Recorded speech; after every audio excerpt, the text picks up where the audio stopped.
ইতিহাসের বই আমরা পড়েছি এবং যোগা ইজ নট নিউ, কিন্তু এটা বিশ্বের কাছে এটা তুলে ধরা এবং এটা আমাদের ডেইলি লাইফে পার্ট অফ ডেইলি লাইফ এটাকে হিসাবে এটাকে মেনে নেওয়া, এটা মাননীয় প্রধানমন্ত্রী তার ইন্সপিরেশনে তিনি যদি বিশ্বের দরবারে যোগাটাকে পৌঁছে দিয়েছেন, ওনার অ্যাপিলেই সিলমোহর দিয়ে এটাকে ইন্টারন্যাশনাল যোগা ডে হিসাবে ঘোষণা করা হলো। এবং আজকে দেখবেন ভারতবর্ষে বিভিন্ন জায়গায় তো যোগা হচ্ছেই, তার সঙ্গে সঙ্গে বিশ্বের অন্যান্য দেশেও দেখবেন যারা রাষ্ট্রপ্রধান আরো যারা গুরুত্বপূর্ণ ব্যক্তি তারাও আজকে যোগা ডে হিসাবে আজকে দিনটাকে পালন করছে। সারা পশ্চিমবাংলার বিভিন্ন জায়গায় জাতীয়তাবাদী যারা মানুষজন আছেন, তাছাড়াও যারা বিভিন্ন সময় এই যোগ প্রশিক্ষণের সঙ্গে যুক্ত, তারা এই আজকের দিনটা খুব সুন্দরভাবে পালন করছে সবাইকে সাথে নিয়ে, সমস্ত ছাত্রছাত্রীদের সাথে।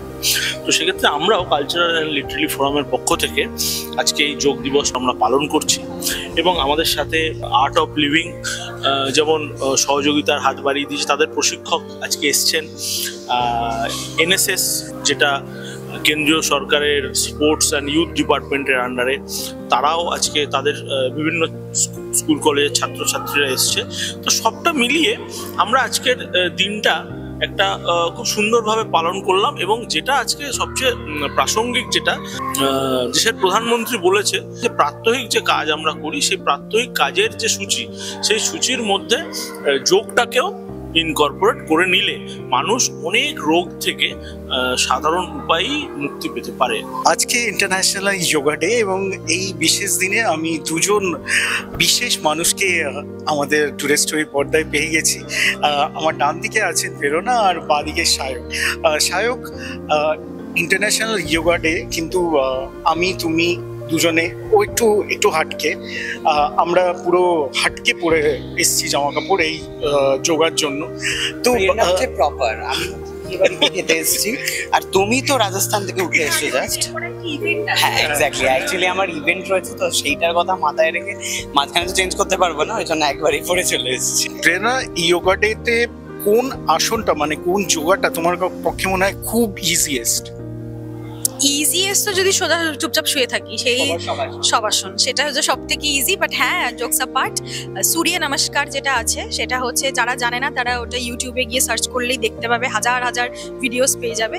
তো সূর্য নমস্কারটা কিন্তু আমার মনে হয় ভীষণ ভালো একটা মানে মুভমেন্ট, যেটা করলে কিন্তু আমার মনে হয় অল ওভার বডি সেটা কভার হয় এবং একটা স্ট্রেচ যদি কেউ অন্তত 10টা থেকে 15টা করতে পারে পরপর, সে বুঝতে পারবে এভরিডে করলে তার কি এফেক্ট সে বুঝবে। সায়ক, তোমার কাছে মানে যোগা বলতে কি বোঝায়? আমার দাদা খুব ভালো মানে যোগাসনের কম্পিটিশন গুলো হতো, সেখানে আমার দাদা পার্ট নিত। ছোটবেলার কথা বলছি, যতদিন ও কলেজে উঠেছে ততদিন ও সমস্ত রকম যোগা আমার বাড়িতে নিজেরা মানে টিচার আসতো ওকে শেখাতে।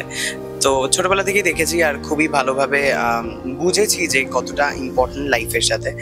আর তবে খাওয়া দাওয়ার পর এখনো অবধি মানে আমি প্রায় বর্জাসনটা কিন্তু করতেই হয়, ওটা করলে বেশ হজম হয় খুব ভালো। মধ্যবিত্ত বাঙালি পরিবারে বাচ্চাদের সবকিছু শেখানো হয়, যোগাসন, নাচ, আঁকা, তো আমাকেও শেখানো হয়েছিল। কিন্তু এই সবগুলোর ভিতরে যোগাসন আমার কাছে একটা খুব গুরুত্বপূর্ণ জিনিস ছিল, কারণ সেই সন্ধ্যে 5টা মানে বিকেল 5টা হলে মায়ের হাত ধরে দৌড়ে আমি যোগাসন শিখতে যেতাম, কারণ আমার কাছে যোগা ক্লাস খুব ফেভারিট একটা জিনিস ছিল। তো আমি অনেক কম্পিটিশনেও নেমেছিলাম, আমি ইন্টার স্কুল চ্যাম্পিয়ন হয়েছিলাম, অল বেঙ্গল চ্যাম্পিয়ন হয়েছিলাম, ইভেন ইন্টারন্যাশনাল রিপ্রেজেন্টেটিভ হয়েও ইন্ডিয়া থেকে গিয়েছিলাম বাংলাদেশে। তো যোগা ডেটা মানে আজকের দিনটা আমার কাছে খুবই গুরুত্বপূর্ণ। আর আমার মতে যোগাসন এমন একটা জিনিস যেটা আমাদের সকলের করা খুব দরকার, কারণ এই মুহূর্তে যেরকম সিচুয়েশন চলছে মানে যেরকম হেকটিক সবার শিডিউল, তার ভিতরে যদি আমরা কিছুটা সময় বার করে যোগাসনটা করে নিতে পারি আমরা নিজেরা অনেকটা সুস্থ থাকবো। তাই আমার মতে যোগাসনটা আজকালকার জীবনে খুবই গুরুত্বপূর্ণ।